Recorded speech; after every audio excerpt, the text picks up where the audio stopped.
يؤتي الحكمة من يشاء. السلام عليكم ورحمة الله وبركاته. نحمده ونصلي على رسوله الكريم. أما بعد. এই দরসে আমরা তবাকাত ফুকাহা সম্পর্কে আলোচনা করব। মুখতালিফ আকওয়ালের মধ্যে থেকে রাজিহ কওলের উপর ফতোয়া দেওয়া জরুরি, আর সেক্ষেত্রে মুরাজ্জিহ বা তারজিহ প্রদানকারী ফকিহ সম্পর্কে, তার ইলমি মাকাম সম্পর্কে জানা জরুরি, যেন এটা জানার মাধ্যমে মুতাআরিজ মুখতালিফ আকওয়ালের মধ্য থেকে রাজিহ কওলের উপর ফতোয়া দেওয়া আমাদের জন্য সহজ হয়ে যায়।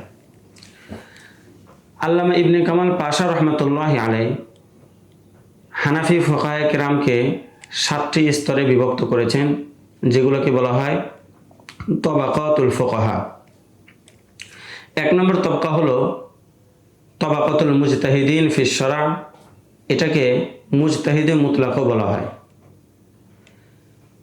মুজতাহিদে মুতলাক হলেন তারা যারা সরাসরি আদিল্লাহ আরবাআ, কোরআন, হাদিস, ইজমা এবং কিয়াস থেকে উসুল এবং ফুরুঈ মাসলা বের করতে যারা সক্ষম, যারা নিজেরাই উসুল প্রণয়ন করতে সক্ষম, তারা হলেন যেমন 4 ইমাম: ইমাম আবু হানিফা, ইমাম মালিক, ইমাম শাফিঈ, ইমাম আহমদ ইবনে হাম্বল রহমতুল্লাহি আলাইহি, এবং তাদের মতো যারা যোগ্যবান, যোগ্যতা সম্পন্ন, যেমন ইমাম সুফিয়ান সাউরি ইত্যাদি।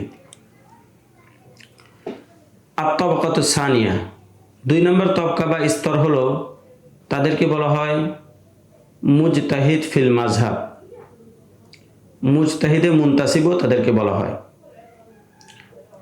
যেমন ইমাম আবু ইউসুফ, ইমাম মুহাম্মদ, ইমাম জুফার রহমতুল্লাহি আলাইহি।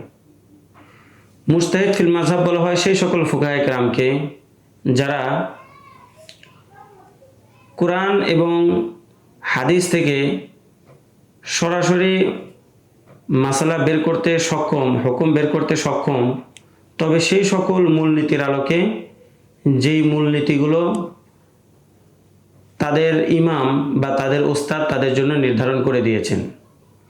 আর তারা ফুরুঈ মাসলার ক্ষেত্রে নিজের ইমামের সাথে ইখতিলাফ করতে পারেন, কিন্তু তারা উসুলের ক্ষেত্রে স্বীয় ইমামের বিরোধিতা করার যোগ্যতা রাখেন না, বা স্বীয় ইমামের বিপরীত মত পোষণ করতে যোগ্যতা রাখেন না। 3 নম্বর তবকা বা স্তর হলো, তাদেরকে বলা হয় মুজতাহিদ ফিল মাসাইল।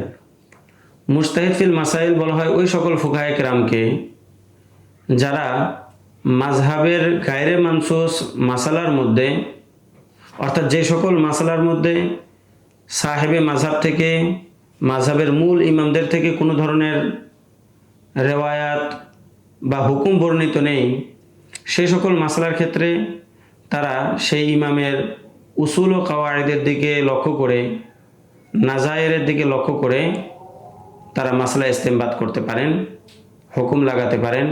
তবে তারা উসুলের ক্ষেত্রে এবং ফুরুয়ের ক্ষেত্রে কোনো ক্ষেত্রেই স্বীয় ইমামের বিপরীত মত পোষণ করতে সক্ষম নন।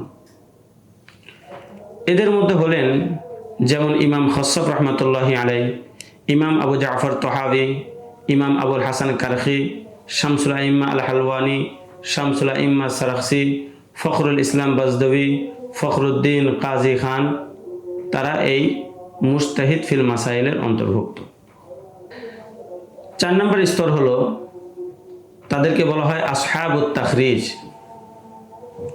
আসহাবুত তাখরিজ বলা হয় ওই সকল ফুকাহায়ে কেরামকে যাদের মধ্যে একেবারেই ইজতিহাদের যোগ্যতা নেই, কিন্তু তারা মাযহাবের সমস্ত উসুল ভালোভাবে তাদের মুখস্থ এবং আত্মস্থ, যে কারণে সেই উসুলগুলোর আলোকে তারা মাযহাবের কোনো একটা মুজমাল অস্পষ্ট কওলের তাফসিল করতে সক্ষম। যদি কোনো মাসলার মধ্যে 2টা বা একাধিক সূরত থাকে, সেই সূরতগুলো বের করে সেগুলোর ব্যাখ্যা বিশ্লেষণ করতে সক্ষম। তারা উসুল ও ফুরু কোনো ক্ষেত্রেই মাযহাবের মূল ইমামদের থেকে ভিন্ন মত পোষণ করতে পারেন না, কারণ তাদের মধ্যে ইজতিহাদের যোগ্যতাই নেই। এদের মধ্যে থেকে হলেন যেমন ইমাম রাজি রহমতুল্লাহ আলী, ইমাম আবু বকর জাসাস আর রাজি রহমতুল্লাহ আলী। হেদায়া ইত্যাদি কিতাবের মধ্যে যখন এই জাতীয় শব্দ ব্যবহার হয়, কাযা ফি তাখরিজিল কারখি, কাযা ফি তাখরিজিল রাজি, এর দ্বারা এটাই উদ্দেশ্য হয়। 5 নম্বর তবকা।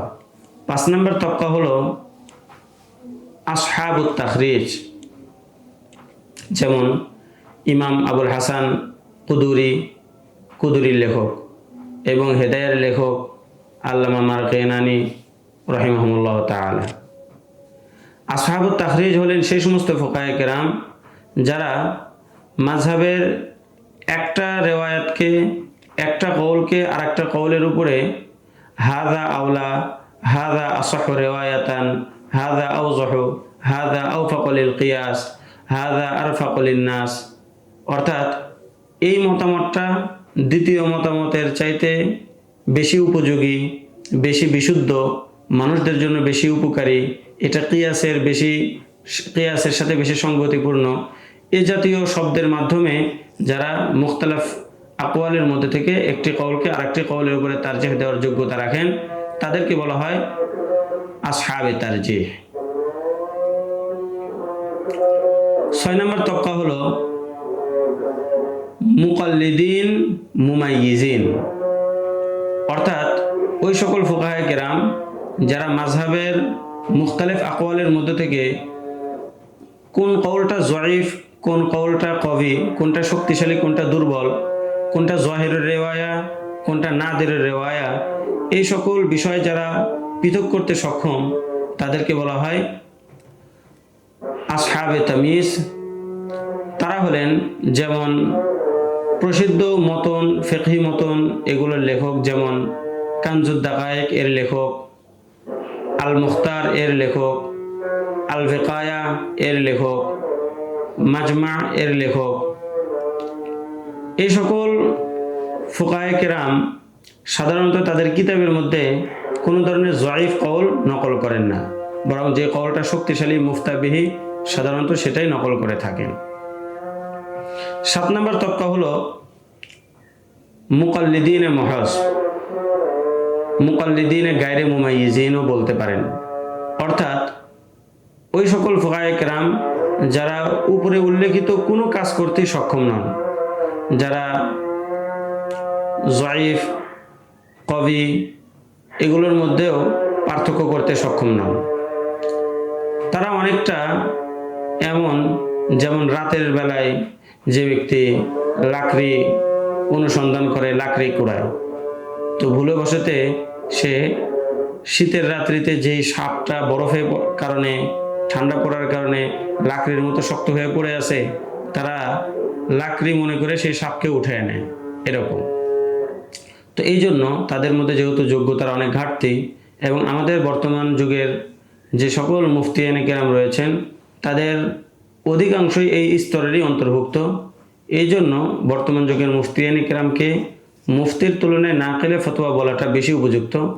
তাদের জন্য পরিপূর্ণ সতর্কতার সাথে মুতাকাদ্দিমিনদের কিতাব দেখে রাজেহ কওল, যে কওলকে তারা তারজিহ দিয়েছেন সেটার উপরে খুবই সতর্ক দৃষ্টি রেখে তাদের উপর ফতোয়া দেওয়াটা জরুরি। এতক্ষণ পর্যন্ত আমরা আলোচনা করলাম তাবাকাতুল ফুকাহা সম্পর্কে।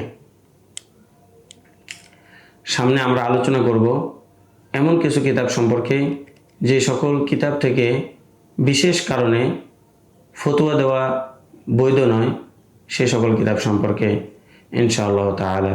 আসসালামু আলাইকুম ওয়া রাহমাতুল্লাহি ওয়া বারাকাতুহু।